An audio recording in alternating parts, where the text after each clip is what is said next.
দেখো বন্ধুরা কারখানার কত ছেলে ছিল সব চা খেতে চলে এসেছে।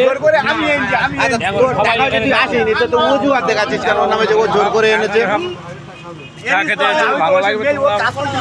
আমিও ডেকেছি, ওটাও ডেকেছি, একেও ডেকেছি। এই একজন এসেছে, এই একজন এসেছে। তাহলে অজুহাত দেখানোর কোনো লাভ আছে? রোডের পাশে ভালো লাগবে। এইটা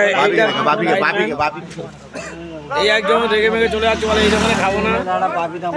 এই লাইন মান ইনি খাওয়াচ্ছে।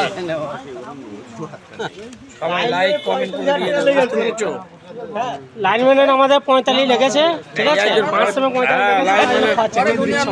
এই আমাদের জামাই, ঠিক আছে? চালিয়ে যাও, তোমরাও দেখবে আমার ভিডিও, আমি দেখবো তোমাদের ভিডিও, বুঝতে পেরেছো? রেখে দিলাম।